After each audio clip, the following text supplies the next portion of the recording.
I am lawfully here, and I am lawfully asking for your identification. I need to know who you are and what you are doing. If a law enforcement officer asks you to identify yourself, you have to identify yourself. Welcome back to the LackLuster channel. Today's story is an update from a video I posted in January of an incident that occurred in Middleport, Ohio back in October of 2021. At around 7:30 in the evening, William was walking home. His course took him near the Middleport police station, and shortly after passing the department's property, Officer Jeff Provins stopped William's travels.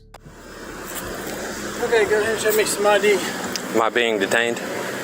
I'm going to identify you. For what crime? Because I had a complaint. Suspicion of what crime? I didn't say there was suspicion of a crime. Well, I don't have to ID unless you suspect me of a crime. You need to identify yourself to me. Well, the law is if you suspect me of a crime. I am lawfully here, and I am lawfully asking for your identification because I had a call that you were in and around a bunch of cars over here. So I need to know who you are and what you were doing. I wasn't doing anything. I don't know who called. It doesn't matter who called. I have a complaint, and I'm following up on my complaint. Now, I'm asking you nicely for your identification. If you don't want to give me your identification, then you can come with me, and I can hold you until you identify yourself. Well, every minute that you hold me, you're going to be held accountable, and you'll violate my civil rights. Am I being detained?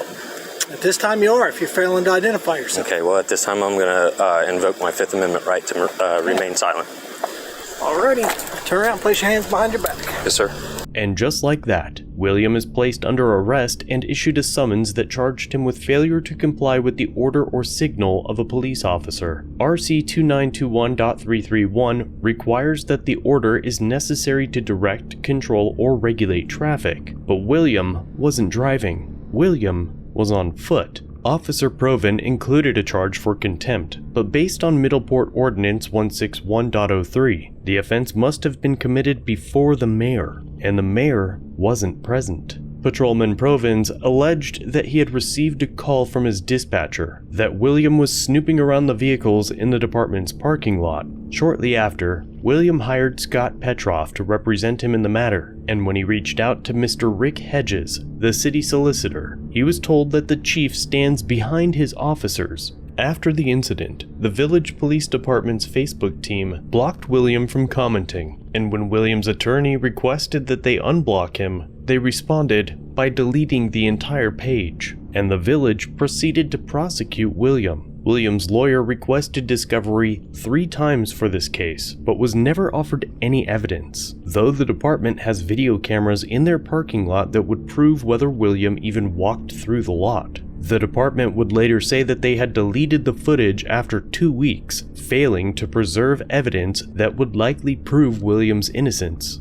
Months later, the case was moved to Meigs County, and after numerous court appearances and having to retain counsel, the prosecutor finally dropped the charges. But none of the above surprises me, as I have personally emailed Mr. Hedges for records and have yet to hear back from him. In fact, it was his lack of response that told me that they were hiding something, so I sent records requests to several other employees within the village and county, and was finally given a copy of a settlement agreement between William and the village. The fun part is here, where it says that the agreement will speak for itself if necessitated to be turned over by means of records request. But how can it speak for anything when they redacted all of the settlement agreements? They removed almost everything except that there was a settlement. But by reading through some of the fine print, we can determine that there was a monetary payment made to William, that the village of Middleport has agreed to provide additional training to its officers and revise its police manual and procedure manual to include a provision requiring the village to preserve video surveillance evidence of criminal or suspicious activity that occurs on village property until the village makes a determination that no criminal charges will be initiated. Seems like standard stuff that should have been there in the first place.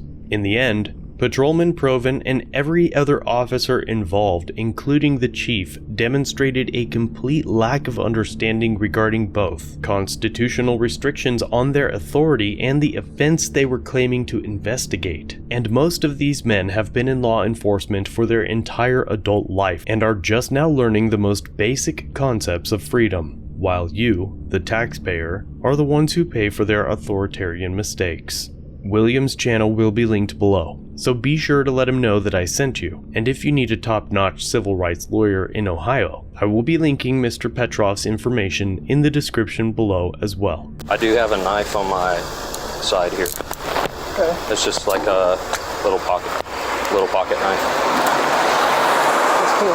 Totally different. All you have to do is tell me who you were. Well, I don't have to.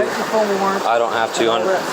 Under the law, I don't have to, unless I've been lawfully arrested. Okay. What do you call this? An unlawful arrest, and we'll see in court. And you'll lose your qualified immunity.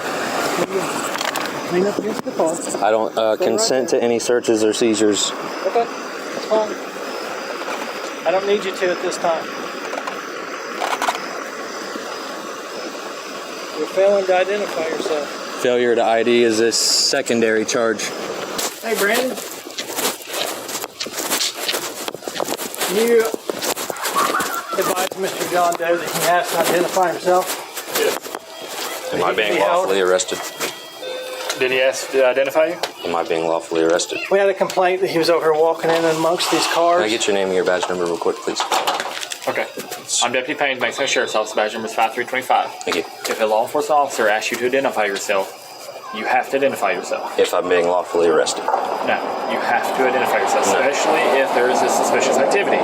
Walking in the dark amongst He has to suspect me of committing a crime, being in the commission of crime, or about to Well, we're not commit a gonna crime. argue And what the is that law. crime you suspect me of, sir? Go ahead then. Okay. As always, thanks for watching. If you have a video you'd like to submit for review, use the link in the description or pinned comment. Don't forget to subscribe and hit the bell notification for future content. And remember to like, share, and comment down below of what you think of this interaction. It really helps the channel. If you enjoy our content, try our other channels, LackLuster Limited for criminal psychology content, and The Odd Side for paranormal videos. Shirts and other merchandise are available at the Teespring store. Memberships start at just $1 if you'd like to help further support the channel and get a slick Lack logo next to your name. I look forward to seeing you in the next video. All links are down below.